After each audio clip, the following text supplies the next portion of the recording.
I haven't done this in a while. I mean by this, I mean a Sejuani game. It's almost a year since our last one.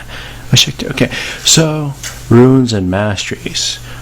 Attack speed red, armory yellow, cooldown reduction blues, and movement speed quints. Masteries are 9, 21. Magic penetration and 21. I mean in 9. The offense tree. So, of course, start off with a leash because, as you're going to see, my sustain's going to suck balls no matter what I do. So, already using one potion, and even with a leash, I almost got my ass killed. Popping another one. Her sustain is one of her biggest issues, both mana-wise and health-wise. So, boy. So, bottom lane, by the way, my Soraka stole their blue just with an E. Just put a ward over it and then just stole it because everybody's starting to get used to, doing the whole smiteless crap that the mid laner sometimes just doesn't protect, just doesn't stay long enough to protect the jungler, and it gets easily stolen. Anyways, as you saw there, an attempt on Pantheon. He's still hanging around, so it's going to become an easier attempt. Dash through the turret, use my E and use my W damage, flash before I die. I live. Pantheon dies. Hooray for a very risky tower gank, tower dive. There we go. So that's Spirit Stone. I'm building a Philosopher's Stone so I can just keep spamming the W. That would be all the regeneration I would possibly ever need. Easy gank on what's his face Kassadin. Is like he already used his flash. Kassadin is like foo to most junglers. So dash in, just activate my W, press E, he's not going anywhere, and Sejuani picks up the easy kill. Alright, so I'm almost level 6. Level 5. I'll be level 6 soon. Once level 6 starts, Sejuani's ganking just takes off to a whole new level. We all know that. Go home, buy a Philosopher's Stone. So now that I have my 2 essential items, I'm going to go Magic Pen. Because, well, not a lot of people would agree. Well, first, let me show this part.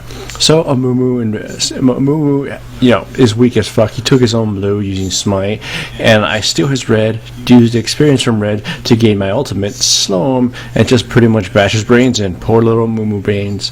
Right, so Mumu's dead. Anyways, there's one thing people can't seem to understand or agree. It's just out of ignorance. Sejuani actually has incredibly high damage.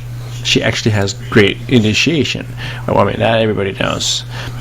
Here I get ambushed. I try to escape.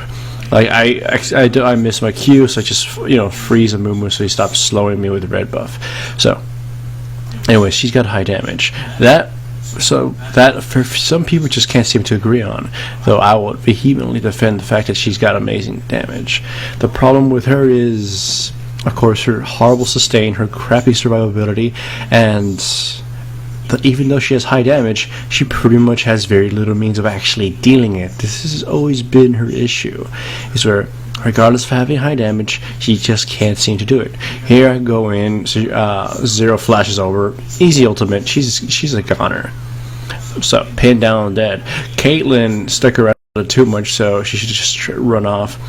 Vayne goes into the engage. I just walk up to her, start slapping her around, use my W. She's gonna get killed by, well, I guess me. And yeah, double kill down bottom. Hooray for me. And yeah, I guess the Vayne just doesn't work. Anyways, if you haven't noticed yet, my team is pure women. Sorry about Sorcerer Boots, and I'm buying Haunting Guy, so my magic penetration is high, also with the masteries. Meaning, I'll pretty much do true damage to several of these characters. They haven't bought any magic resistance. So they dove bottom, killed the Soraka, in comes Syndra to clean house. Caitlyn and the enemy support easily were picked off. Anyways, as I was saying, Sejuani doesn't really have the means to deal damage, as in her gap closer is on a massively high cooldown. Her E is also in a kind of a unreasonable range, and it also can only be used on frosted characters, and the only way to freeze them is by hitting them with your ultimate or your Q or your auto attack, which is melee, and her W pretty much means she has to be sticking onto them, which in some cases isn't easy if they have crowd control or knockbacks or whatever. So again, high damage can't necessarily deal the damage consistently, so it's kind of put to waste. In certain team comps, like AoE team comps, she kind of actually gets to do really high damage because the enemy's, staying still for a while. but that's not necessarily any good.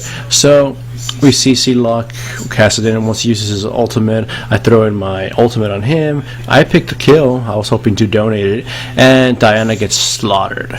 So here's one thing that I hope a lot of players do.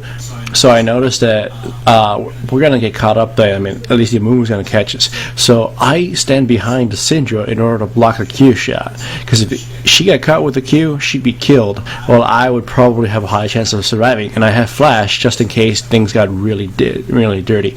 So that's one thing. That's the job of a tank. So even if you have no mana, even if you don't have spells to do it, you could always use your body to block certain things. I don't see a lot of players do that, and I wish they kind of did.